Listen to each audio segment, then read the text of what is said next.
থাকবে?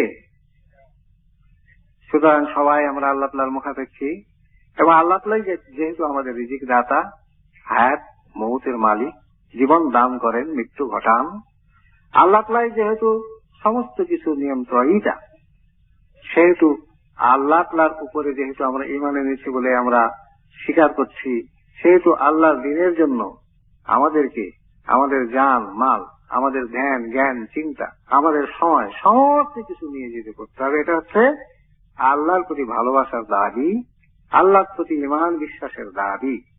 এই দাবি আমাদেরকে অবশ্যই পরিপূরণ করার চেষ্টা করতে হবে।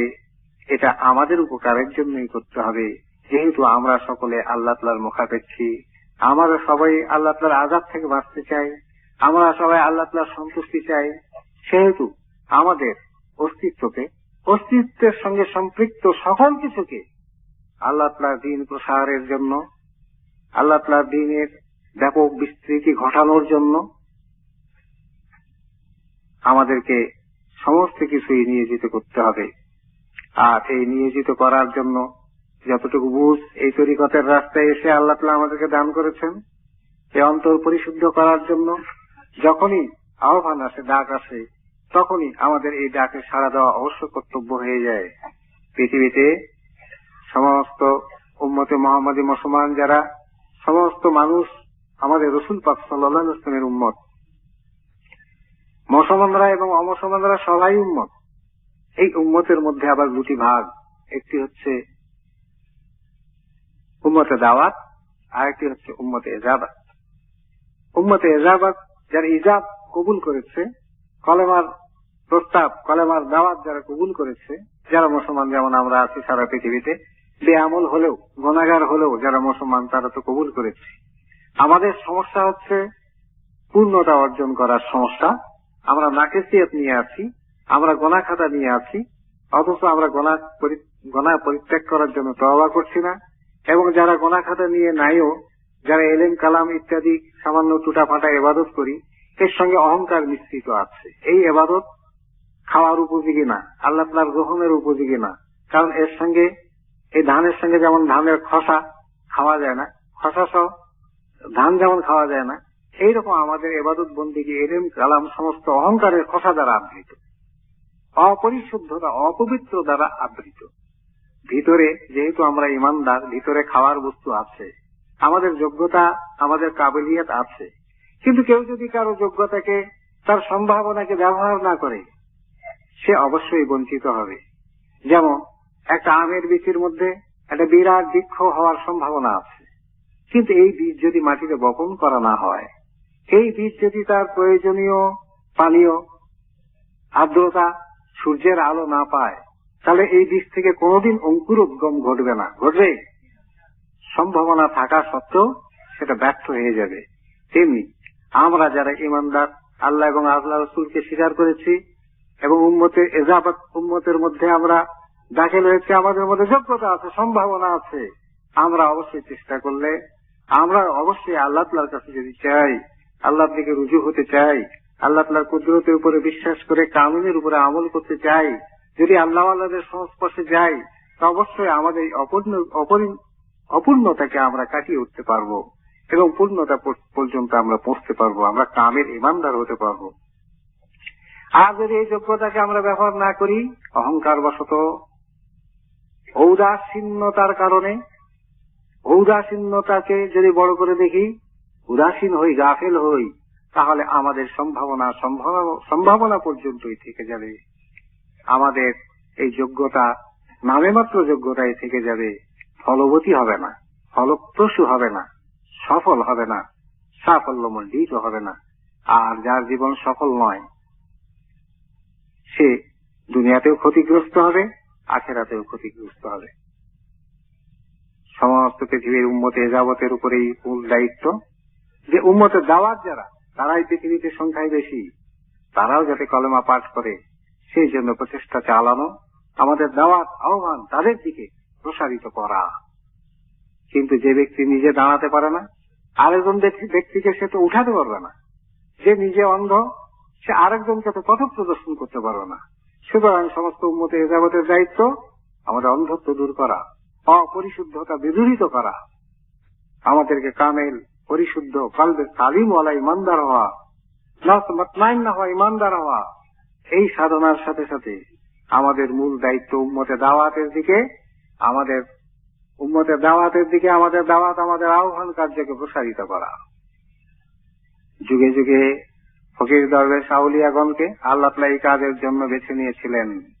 যারা তাদের দলের সঙ্গে সম্পৃক্ত নয়, যারা কল্প পরিশুদ্ধ করার ইলমের সাধনার সঙ্গে সম্পৃক্ত নয়, তাদের দ্বারা আল্লাহ তাআলা কখনো উম্মতের দাওয়াতের দিকে, এই দ্বীনের দাওয়াতের যে কর্মক্ষেত্র প্রসারিত করে দেননি। আর এই দাওয়াত উম্মতের দাওয়াতের দিকে, অমুসলমানদের দিকে দাওয়াত, এবং ওই দাওয়াত দিতে যে নিজের জান মাল কোরবানি করা এবং হিজরত দেশত্যাগ ত্যাগ করা, এই কাজ এই তরিকতপন্থী সাধকদের মধ্যে আগে যেমন ছিল সেরকম আমরা দেখতে পাই না। আল্লাহ তাআলার দয়া, খাস রহমত, যে সিলসিলায় খাস মুজাদ্দিদিয়াত বর্তমান জামানায় পৃথিবীর প্রায় তো শেষের দিকে, এই শেষের দিকে এসে আল্লাহ তাআলা দয়া করে এই রাসূল পাক সাল্লাল্লাহু আলাইহি ওয়াসাল্লামের এই মূল সুন্নতকে পুনর্জীবিত করার চিন্তা আমাদের উপরে এলকা করেছেন।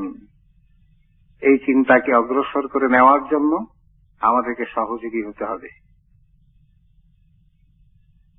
এই সহযোগিনী হতে আমরা প্রস্তুত আছি না?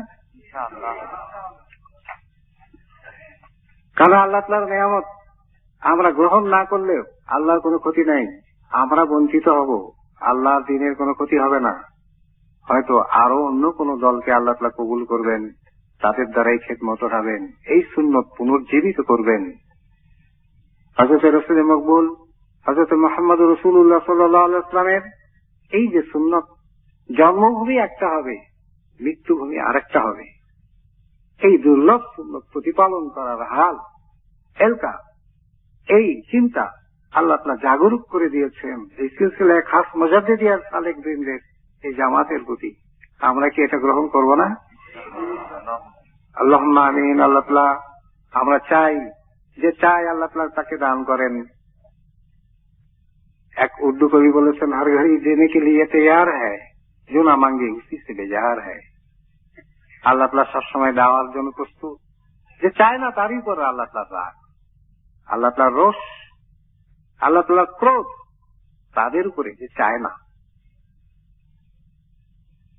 যে দুনিয়া ফানা হয়ে যাবে, নষ্ট হয়ে যাবে, ধ্বংস হয়ে যাবে, সেই ধ্বংসশীল পদার্থের প্রতি যারা ছোটে, যারা মূল নিয়ামত অক্ষয়, নিয়ামত যারা আখিরাতের নিয়ামত, যারা আল্লাহ তাআলা যা দিতে চান, যাতে মানুষ চিরদিন সুখে বসবাস করতে পারে বেহেশতের মধ্যে, আল্লাহ তাআলার সন্তুষ্টি সহ, আল্লাহ তাআলার রেজামন্দি সহ, আল্লাহ তাআলার দিদারের নিয়ামত সহ, এই নিয়ামত আল্লাহ তাআলা মানুষকে দিতে চান। অথচ মানুষ পৃথিবী নিয়ে, দুনিয়া নিয়ে, পৃথিবীর সামান্য প্রাপ্তি নিয়ে, যেটা আখিরাতের অনন্ত সময়ের তুলনায় কোনো কিছুই নয়, যার মূল হকিকত শূন্য, অনিশ্চিতের উপরে যা বিকাশমান, অনিশ্চিতের উপরে যার ভিত্তি, তার কি কোনো মূল্য থাকতে পারে? কে যদি শূন্যতার মধ্যে কোটি কোটি বিঘা জমি কেনে, শেষ ফল কি হবে? কোটি কোটি শূন্য যদি একটার পরে একটা যোগ করা হয়, তার কোনো মূল্য হবে? পৃথিবীর প্রাপ্তিও এইরকম, পৃথিবীর সমস্ত সম্পত্তি পেলেও যা, পৃথিবীর সমস্ত সাফল্য, সমস্ত নেতৃত্ব, কর্তৃত্ব, সমস্ত কিছুর মূল্য, শেষ ফল ওই শূন্য। সুতরাং শূন্য দিয়ে আল্লাহ তাআলা মহব্বত করে মানুষ সৃষ্টি করেছেন, তাকে শূন্য হাতে ফিরিয়ে দিতে চান আল্লাহ? কখনোই নয়।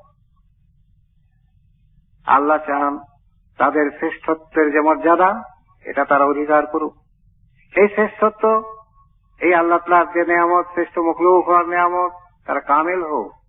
যে শ্রেষ্ঠ, যে যাকে শ্রেষ্ঠ বলা হয়েছে, সে তার নিজের পদমর্যাদা সম্পর্কে বুঝুক, যে বড় সে কখনো ছোট কাজ করতে পারে না, পারে। এমনি স্বাভাবিকভাবে একজন পরিণত বয়স্ক লোক শিশুদের মতন ধুলা নিয়ে খেলতে পারে না, পারে। যে সম্মানী লোক, একজন অসভ্য লোক যদি তাকে গালি দেয়, তার গালির মতন সে গালি দিতে পারে না।